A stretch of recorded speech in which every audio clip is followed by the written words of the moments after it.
Tetapi Sion berkata, Tuhan Yehova telah meninggalkanku. Tuhan yang Maha Tinggi telah melupakanku. Maka dikatakan bahwa Sion ini adalah kerajaan Allah. Ibarat seperti kerajaan Israel di zaman kuno. Tetapi, kerajaan Allah itu memang baik. Yaitu, kamu kira kerajaan surga seolah-olah Allah telah meninggalkannya. Seolah-olah seorang wanita berkata, suamiku telah meninggalkanku. Maksudku demikian. Kerajaan Allah adalah istrinya. Itu bersifat simbolis. Ya. Seorang ayah menganggap kerajaannya sebagai istrinya, katanya. Tetapi Sion berkata, Tuhan Yehova telah meninggalkanku. Tuhan yang Maha Tinggi telah melupakanku. Pada saat itu Allah berkata, bagaimana mungkin orang kaya lupa bayi yang mereka susui? Bagaimana mungkin mereka tidak mengingat anak kandung mereka? Meskipun mereka mungkin lupa, aku tidak akan pernah melupakanmu. Lihatlah, aku telah mengukirmu di telapak tanganku. Tembok kotamu terjaga di hadapanku. Kembalilah segera untuk membangun kembali apa yang menjadi milikmu. Orang-orang yang telah merusakmu dan yang membuat dindingmu terbengkalai pasti akan menjauh darimu. Angkatlah pandanganmu ke segala penjuru. Mereka semua akan berkumpul kepadamu. Dengan demikian, dapat dikatakan bahwa kota ini adalah kehendak Allah. Bagaimana mungkin kita mengasihani kota ini sama seperti kita mengasihani apa? Lalu, ia mengasihani kerajaan Allah, yaitu, mengasihani Yerusalem. Yerusalem di surga dikasihi seperti bayi yang masih dalam kandungan. Sama halnya, seperti orang kaya mengasihani bayi yang ada dalam pelukannya. Allah mengasihani kerajaannya. Mengasihani kerajaan Israel. Lantas, mengapa pada saat ini, Allah berkata, bagaimana mungkin orang kaya lupa bayi yang mereka susui? Bagaimana mungkin mereka tidak mengasihi anak kandung mereka?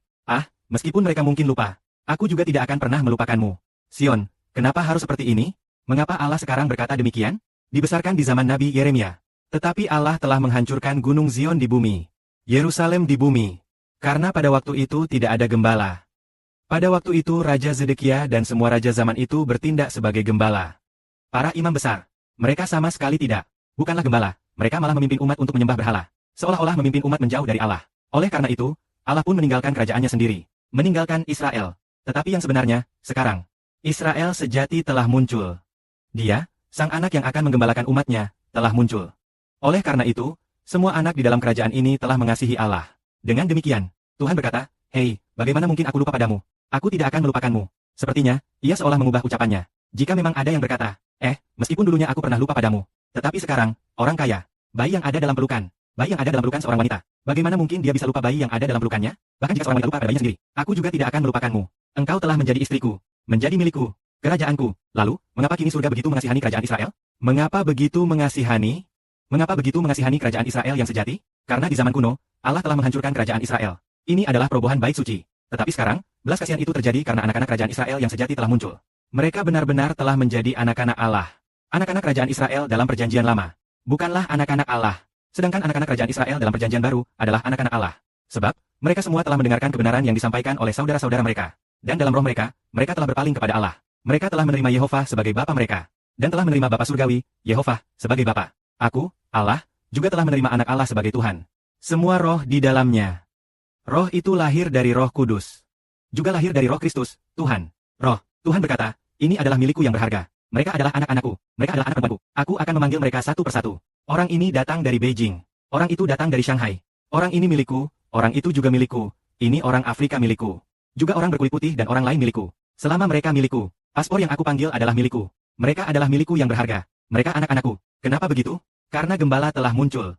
Kemudian anak dari dalam ayah muncul. Setelah anak ini muncul, semua orang kembali kepada Tuhan. Saudara-saudari, lihatlah sekarang kita bukan hanya puluhan saudara. Apakah kalian benar-benar mendengarkan anak-anak saudara Sibo? Apakah kalian menyerahkan seluruh hati untuk Tuhan? Bahkan seluruh hidup kalian telah diserahkan untuk Tuhan? Apakah kalian rela memberikan seluruh tabungan untuk Tuhan? Apakah benar begitu? Dengan tekad bulat, rela mengorbankan diri dan hidup? Apakah beberapa saudari sudah tahu dalam mimpi bahwa mereka akan mengorbankan nyawa demi kehendak ayah? Semua. Benar. Dan apakah kalian rela menyerahkan rumah dan tanah keluarga? Orang tua telah diserahkan ke surga dan disewakan? Semua sudah. Saudara-saudari yang masih kecil ini nantinya semuanya akan seperti saudara-saudari, mengorbankan segalanya dunia setan, mengorbankan segala kegelapan, kembali kepada terang, kembali kepada Tuhan yang terang, kembali kepada Tuhan yang bercahaya. Kenapa begitu? Karena anak Tuhan, Israel. Karena anak Tuhan, saudara Sibo.